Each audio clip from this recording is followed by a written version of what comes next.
মেয়েকে স্কুলে পরীক্ষা দিতে রেখে কোথায় ঘুরতে চলে গেলাম। হ্যালো এভরিওয়ান, আসসালামু আলাইকুম। কেমন আছেন সবাই? আশা করি নিশ্চয়ই ভালো আছেন। আমি আলহামদুলিল্লাহ ভালো আছি। তো মেয়ের পরীক্ষা ছিল 11:30 থেকে 1:30 পর্যন্ত। এই লং টাইম কি এক জায়গায় বসে থাকা যায় বলেন? তো ভাবিদেরকে বললাম, বাণিজ্য মেলা যেহেতু ওপেন হয়েছে, তো এখানে বসে না থেকে চলেন আমরা একটু ঘুরে আসি।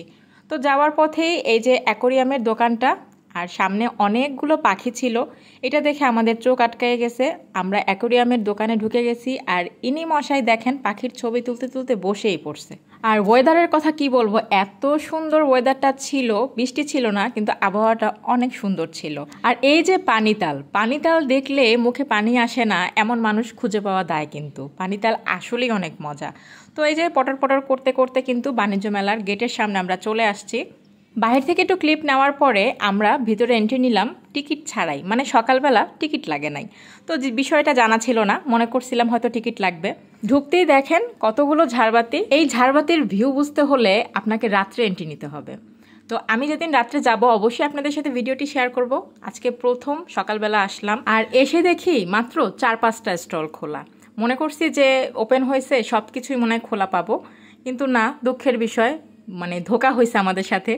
এসে দেখি মাত্র 4টা কি 5টা স্টলই খোলা। তার মধ্যেই আমরা ঘুরে ঘুরে দেখছিলাম। মেলায় ঘুরতে কার না ভালো লাগে বলেন? আমার তো বেশ ভালো লাগে। তাই যেখানে আমি শুনি মেলা চলতেছে, আমি কিন্তু চলে যাই। তো মোটামুটি যে কটা স্টল খোলা ছিল আমরা সবগুলোই কিন্তু ঘুরে ঘুরে দেখেছি। আর এই যে বাচ্চাদের রাইডসগুলোও কিন্তু ঠিকমতো এখনও ওপেন হয় নাই। মেন গেট থেকে ঢোকার পরে কিন্তু এই যে লাভ ফুল দিয়ে সাজানো, এটা কিন্তু একটা ছবি তোলার জায়গা, যেখানে ঢোকার পর দেখতেছি একজনের পর একজন ছবি তুলেই যাচ্ছে। আমরা আর ছবি তোলার কোনো স্কোপই পাইলাম না। পাশে দেখলাম এই একটা ভাইয়া পান বিক্রি করতেছে অনেক অনেক মশলা দিয়ে। তারপর এখানে একটা স্টলে দেখলাম অনেকগুলো আচার। মেয়েরা তো আচারের প্রতি এমনিই দুর্বল, যদিও আমি অতটা আচার পছন্দ করি না, কিন্তু আমার সাথে যে 2 পাগলি গেছে তারা কিন্তু আচার খুবই পছন্দ করে। তারা কিন্তু খুব ভালো করে পর্যবেক্ষণ করে নিছে কোথায় কোন ধরনের আচারটা আছে। মানে এই যে নাগামরিচের আচার, তেঁতুলের আচার, তারপরে আপনার আমলকির আচার, আমের আচার, জলপাইয়ের আচার, গুঁড়ো বড়ই, মানে কি আচার নাই এখানে, কি পাবেন না, সব ধরনের আচার আমার মনে হয় একটা দোকানেই পেয়ে যাবেন।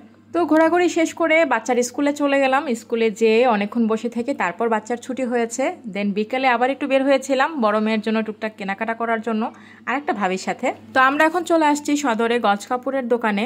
এখান থেকে কিছু কাপড় নিয়ে আমরা টেইলার্সের দোকানে চলে যাব। আর একটা জিনিস আমি শেয়ার করি, এই একসাথে এতগুলো গজ কাপড় থাকলে না, আমি ওখান থেকে সিলেক্ট করতে পারি না, আমি যেন কেমন চোখ ধাঁধায় যায় আমার। তো এখান থেকে কাপড় কেনার পরে আমরা লঞ্চঘাটের পাশে চলে গিয়েছিলাম। আর দেখেন এখানের আকাশটা এত সুন্দর, মানে আমি যে পুরাই অবাক, এত সুন্দর দৃশ্য। আমার তো ওখান থেকে একদম আসতে ইচ্ছা করছিল না। তারপর ওখান থেকে আমার ভাবি আমাকে টেনে হিচড়ে নিয়ে আসছে। তো চলে আসছি অমনিতে এসে দেখি জুতার উপরে 60% ডিসকাউন্ট দিয়েছে। তো এইটা শুনে জুতা না নিলেই নয়, তো আমার ভাবি এক জোড়া জুতা নিয়ে নিয়েছে। সাথে আমিও একটা জুতা নিতে চাইছিলাম, কিন্তু আমার সাইজেরটা ছিল না, দুঃখের বিষয়। তারপর সেখান থেকে জুতা আরো দেখে আমরা ওখান থেকে বের হয়ে গেলাম। বড় মেয়েকে নিয়ে যেহেতু বাহিরে বের হয়েছি, কিছু খাওয়াই আর না খাওয়াই, তার তো আইসক্রিম খাওয়া লাগবে। আইসক্রিম খেতে খেতে আজকে বিদায় নিচ্ছি। ভিডিওটি ভালো লাগলে লাইক কমেন্ট শেয়ার করে পাশে থাকবেন। সবাই ভালো থাকবেন, সুস্থ থাকবেন, দোয়া রাখবেন। আসসালামু আলাইকুম, আল্লাহ হাফেজ সবাইকে।